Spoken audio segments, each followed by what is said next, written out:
तीन जादुई नारियल के पेड़। सोहनपुर गांव में ठाकुर वीरेंद्र प्रताप रहता था। वो बहुत पैसे वाला था और वो बहुत दयालु किस्म का आदमी था।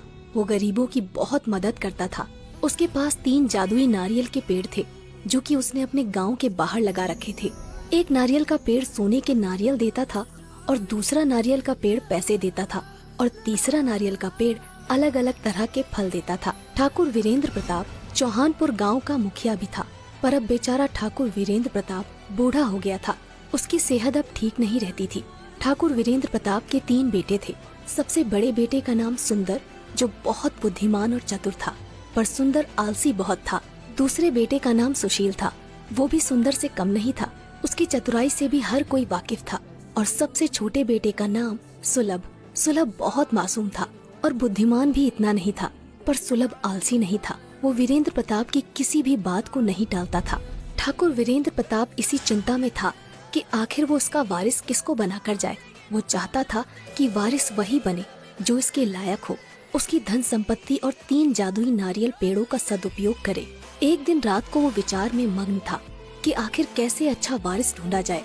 अगली सुबह हुई और वीरेंद्र ने अपने तीनों पुत्रों को बुलाया और अपने बागीचे में लगे तीनों जादुई नारियल के पेड़ों के पास ले गया और कहा, देखो बेटा, जैसा तुम्हें भी पता है कि आजकल मेरी सेहत कुछ अच्छी नहीं रहती, इसलिए मैं अपना वारिस ढूंढ रहा हूँ जो मेरी धन संपत्ति और इन तीनों जादुई नारियल के पेड़ों का सदुपयोग करे।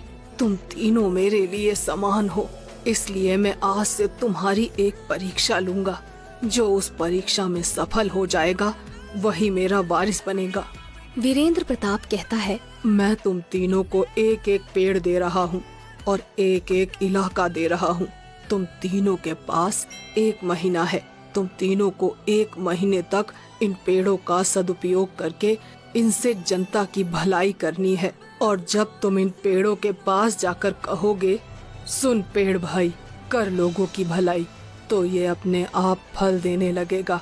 और इन पेड़ों का अगर दुरुपयोग हुआ तो ये पेड़ अपना अपना फल देना बंद कर देंगे। अब मैं 1 महीने के लिए गांव से बाहर जा रहा हूँ और ये गांव वाले तुम्हें सौंप रहा हूँ। और ठीक 1 महीने बाद आऊंगा और देखूंगा कि तुम में से किसने लोगों की भलाई सबसे अच्छी करी है। मैं नहीं जानता तुम ये सब कैसे करोगे। ये सब तुम्हें अपनी बुद्धिमानी के प्रयोग से करना है। क्या तुम तीनों इस परीक्षा के लिए तैयार हो? तीनों बेटे एक स्वर में कहते हैं, जी पिताजी, आप फिक्र मत कीजिए, हम आपकी परीक्षा में सफल होकर ही आएंगे। सबसे बड़ा बेटा सुंदर मन ही मन सोचता है, ये परीक्षा तो मैं ही पास करके आऊंगा और गांव का मुखिया बनूंगा। आखिर मेरे में कमी क्या है? ये दोनों तो मूर्ख ठहरे। दूसरा बेटा सुशील मन ही मन सोचता है, आखिर वो तो पिताजी को भी पता है कि मुखिया कौन बनेगा। मुखिया बनने के लिए योग्य सिर्फ मैं ही हूँ। मैं सुंदर भैया से किसी काम में कम नहीं हूँ और सुलभ तो इस परीक्षा में कहीं है ही नहीं। सुलभ मन ही मन सोचता है, पिताजी ने यह परीक्षा रखवा कर अच्छा किया। चलो, हमें भी अब थोड़ा मदद करने का पुण्य मिलेगा। वीरेंद्र सिंह बड़े बेटे सुंदर को सोने के नारियल वाला पेड़ दे देता है। फिर दूसरे बेटे सुशील को नारियल के पैसे वाला पेड़ दे देता है और सबसे छोटे बेटे सुलभ को तरह तरह के फल देने वाले नारियल का पेड़ दे देता है और कहता है, ठीक है बच्चों, अब मैं चलता हूँ। मेरा आशीर्वाद तुम तीनों के साथ है। ऐसा कहकर वीरेंद्र प्रताप गांव से निकल जाता है। अगली सुबह होती है। तीनों बेटे अपने अपने पेड़ के पास चले जाते हैं। सुंदर सोने के नारियल वाले पेड़ के पास जाता है और सोचने लगता है कि अब लोगों की भलाई मैं इससे कैसे करूं। वो पेड़ के पास जाता है और कहता है, सुन पेड़ भाई, कर लोगों की भलाई। इतने में ही पेड़ से सोने के नारियल निकलने लगते हैं। सुंदर उन नारियल को सुबह सोने की दुकानों पर बेच देता है, पर जैसे ही पैसे आते हैं वो सोचता है, मैं लोगों की भलाई तो बाद में ही कर सकता हूँ, अभी क्यों ना ये पैसे मैं खुद पर खर्च कर लूँ। ऐसा सोचकर वो उन पैसों से खुद के लिए शराब खरीद लेता है। वहीं दूसरा बेटा सुशील पैसे देने वाले नारियल के पेड़ के पास जाता है और कहता है, सुन पेड़ भाई, कर लोगों की भलाई। उसके पास भी बहुत सारे पैसे आ जाते हैं। सुशील उन पैसों को बांटने के बजाय उन पैसों को लोगों को उधार देने लग जाता है। वो मन ही मन सोचता है, आखिर मैं मदद कर ही तो रहा हूँ, यही तो लोगों की भलाई है। अब मैं पिताजी की तरह मूर्ख नहीं जो इन पैसों को ऐसे ही लुटा दूं। वहीं तीसरा बेटा सुलभ तरह तरह के फल देने वाले पेड़ के पास जाता है वो सोचता है इस गांव में ऐसे बहुत से लोग हैं जो एक दिन का भोजन भी नहीं जुटा पाते हैं, उनको इसकी सबसे ज्यादा जरूरत है। फिर सुलभ पेड़ के पास जाता है और कहता है, सुन पेड़ भाई, कर लोगों की भलाई। इतना कहते ही पेड़ से तरह तरह के फल निकलने लगते हैं। सुलभ उन फलों को गरीबों में बांट देता है। सुलभ अब रोज ऐसा ही करने लगा। वो पेड़ के पास जाता, मंत्र पढ़ता और उसमें से जो फल निकलते वो उन फलों को गरीबों में बांट देता। उसे लोग बहुत दुआ देकर जाते। वहीं सुंदर तो बहुत शराबी हो गया और उस पेड़ से जो भी सोने के नारियल निकलते उनको बेचकर शराब पी लेता था। उसकी सेहत भी अब बहुत खराब हो गई थी। दूसरा बेटा सुशील, वो तो मानो गरीबों की मदद करने के बजाय उन पर जुल्म ढाने लगा था। सुशील पैसे तो दे देता, पर अगर किसी ने उसके पैसे वापस देने में देरी कर दी तो उनको मारता पीटता, उन पर जुल्म करता था। ऐसे ही धीरे धीरे 1 महीना बीत गया। ठीक 1 महीने बाद ठाकुर वीरेंद्र प्रताप गांव लौटता है।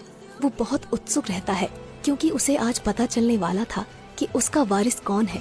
वो सोच रहा होता है कि मेरे तीनों बेटे ने कमाल कर दिया होगा, गांव में तो रंगत होगी। वीरेंद्र सबसे पहले सुंदर के इलाके में जाता है। वो वहाँ बाहर लोगों से पता करता है तो उसे मालूम पड़ता है कि सुंदर कभी इस इलाके में आया ही नहीं। वो तो सिर्फ शराब पीकर एक जगह पड़ा रहता है। अपने बड़े बेटे के बारे में ऐसी बातें सुनकर वीरेंद्र को बहुत धक्का लगता है। उसने कभी सोचा भी नहीं था कि उसका सबसे बड़ा बेटा सुंदर इतना बुरा नाम कमाएगा। खैर, फिर वो अपने दूसरे बेटे सुशील के इलाके में जाता है। वहाँ जाकर तो वो चौंक जाता है। सुशील इलाके में तो आता था, पर वो सिर्फ वसूली करने के लिए। सुशील के नाम से गांव वाले लोग बहुत डरते थे। उसका नाम सुनकर ही कांपने लग जाते थे। अपने बेटे के बारे में ऐसी बातें सुनकर वीरेंद्र को बहुत दुख होता है। वीरेंद्र वहाँ से आगे बढ़ता है और सुलभ के इलाके में जाता है और वो वहाँ देखता है कि सुलभ के इलाके में खुशहाली है। लोग मस्ती से अपना काम कर रहे हैं और सुलभ को दुआएं दे रहे हैं। सुलभ की तारीफ सुनकर वीरेंद्र का मन बहुत खुश होता है। वीरेंद्र फिर सीधा अपने घर जाता है और अपने तीनों बेटों को अपने कक्ष में बुलाता है। तीनों बेटे वीरेंद्र के पास जाते हैं। सुंदर और सुशील वीरेंद्र को देखकर उनके चरणों पर गिर जाते हैं और कहने लगते हैं, पिताजी, हमें माफ कर दीजिए पिताजी, हम लोगों की भलाई नहीं कर सके। आपने जो हमारी परीक्षा ली, हम उस पर भी खरे नहीं उतरे। हमारे दुरुपयोग करने से वो पेड़ भी गायब हो गया। सुंदर और सुशील, तुम दोनों को अपने छोटे भाई सुलभ से कुछ सीखना चाहिए। उसने कितने अच्छे से अपने इलाके को संभाला और गांव वालों की भलाई करी। इतना कहकर वीरेंद्र सुलभ को अपने पास बुलाता है। सुलभ, इधर आओ बेटा। जी पिताजी। सुलभ, मुझे बिल्कुल भी उम्मीद नहीं थी कि तुम इस परीक्षा में पास हो जाओगे, पर तुमने साबित कर दिया कि तुम ही मेरे असली वारिस हो। शाबाश बेटा, शाबाश। नहीं पिताजी, मैंने ये सब वारिस बनने के लिए नहीं किया। मैंने ये सिर्फ लोगों की भलाई के लिए किया। और जब मेरे बड़े भाई सुंदर हैं तो उनके रहते मैं वारिस नहीं बनना चाहता। वाह बेटे वाह, तुम तो बेशकीमती हीरा निकले। तुम्हारी सोच को तो तुम्हारे पिता नमन करते हैं। तुम इस परीक्षा में पास हुए हो, इसलिए असली वारिस तुम ही हो बेटा। ऐसा कहकर वीरेंद्र सुलभ को गले लगा लेता है और अगले ही दिन सभी गांव वालों के सामने सुलभ को अपना वारिस और नया मुखिया घोषित कर देता है।